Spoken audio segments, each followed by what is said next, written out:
Tasmai Shri Gurave Namaha. Hare Krishna to everybody. In the continuation of reading the book Srila Prabhupada's Lilamrita, Abhay had to deliver the medicine for the ills of Kali Yuga. He knew it was needed on a much larger scale than he could reach on his own, but even to administer one issue of Back to Godhead was almost beyond his means. Writing the articles, typing them, taking them to the printer, and distributing them should not have been the work of one lone, impoverished devotee. But in working with his god brothers, he had met with their decided lack of organization and the lack of desire for vigorous preaching. Bhakti Saranga Goswami had seemed determined to keep Sajjana Toshani small, and his mata, like so many others, had been ineffectual in attracting new members. This was the petty mindedness that would cripple preaching. Therefore, he was now working alone on a small scale, happy in his spiritual welfare work, yet aware that his 4-page newspaper was only a drop of water in the desert. Can you scroll, Prabhuji?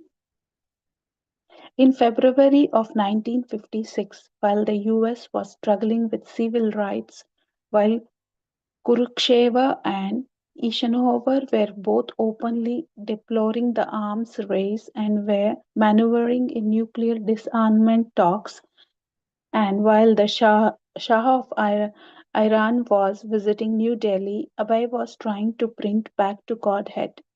In winter's discomfort, he walked through the early morning streets of Delhi to visit Surendra Kumar Jain, the printer, to read the latest proofs.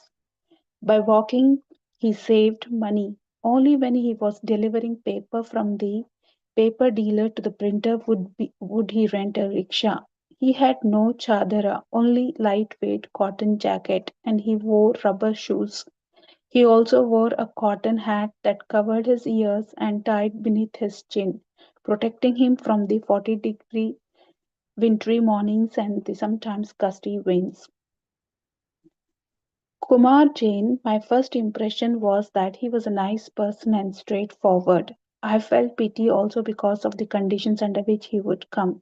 I know he did not have even 25 paise. He would come all the way on foot and without any breakfast or anything. He would come in the morning to the press, and when I would ask him, Swamiji, did you have anything to eat this morning? He would say, Oh no, Mr. Jain, I just came because I had to see the proofs. That's all right, I would say. I will get breakfast for you. I would call for breakfast and then he would sit and work. He would do the proofreading himself. The printing was done by me, and most of the time he would like to be present when that final printing was being done. He would come in the morning around 7 and stay until he had seen all the proofs. It was a regular thing that he would come without breakfast. I would arrange for breakfast and we would sit across the table from one another for hours together. He was always talking on religious subjects only. But when we would be sitting, especially when waiting for the proofs to come, we would discuss many things. I felt that he knew quite a lot because he was a well read person. He was more a friend than just a person coming to get things printed. He was a very simple man, straightforward in his habits, but his mission at the time was particularly to further the movement of Back to Godhead. His financial condition was very, very weak. Sometimes the printing would be difficult because he was not able to arrange for the paper. Many times I told him that if he was feeling difficulty, why was he continuing? But he said, No, it is my mission, and I will always carry it on as far as possible. I tried to accommodate him to the maximum possible extent, but he was a real pauper. I only did the printing and he had to arrange for the paper. So sometimes it was delayed. Although my job was printing, sometimes I would say, All right, you are so keen. I will give you the paper. But usually he would arrange for it himself. Since we only did printing, he would bring it in a rickshaw. We were not uncomfortable together, but as business would have it, if the bills were standing for a long time, then I would ask him if he could do something about it. He would say, Don't worry, you can be sure that your money is coming. I never asked him where his funds were coming from because I felt that it was his personal matter. But it was embarrassing for him when he could not pay. So I never tried to embarrass him. He was concerned that if he did not have money now, could he print the paper? And he definitely wanted to run that paper. He wanted to preach the teachings of the Gita. He thought of it as a sort of movement, that it was the only way that people in the world could find peace. His conviction was very strong. After picking up the copies from the printer, Abhay would walk around the city selling them. He would take a seat at a tea stand, and when someone sat beside him, Abhay would ask him, please, to take a copy of Back to Godhead.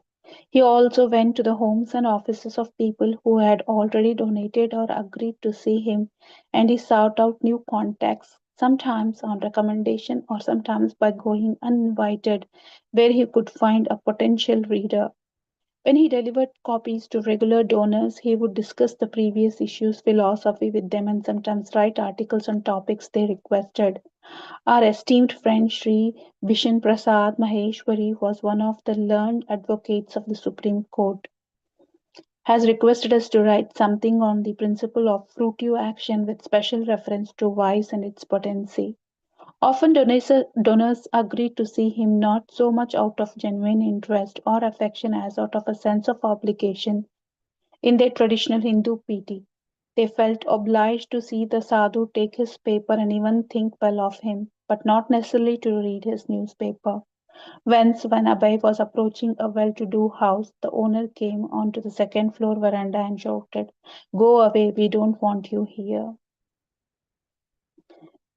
Abai, responding to the resistance, police and polite and impolite that he met while selling Back to Godhead, wrote an article, No Time, a Chronic Disease of the Common Man, for the March 16th edition.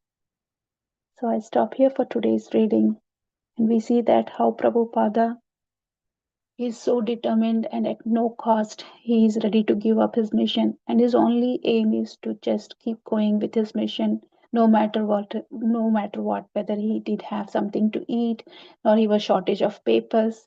Yet he had that full confidence and full faith in Lord Krishna that this mission will continue and he will do it. So we see the struggles he go through, how much struggle he has taken, and he has not even cared for himself. So, seeing his struggle, we all should be very thankful and respectful for his books, and we should do our best to to distribute his books. So, we'll go for chanting here. Namo Vishnu Padaya Krishna Preshtaya Bhutale Srimati Bhakti Vedanta Swami Iti Namine Namaste Saraswati Devi Kauravani Pracharine Nirvishesha Shunyavadi Pashyatadesha Tarine. I offer my respectful obeisance unto Srila Prabupada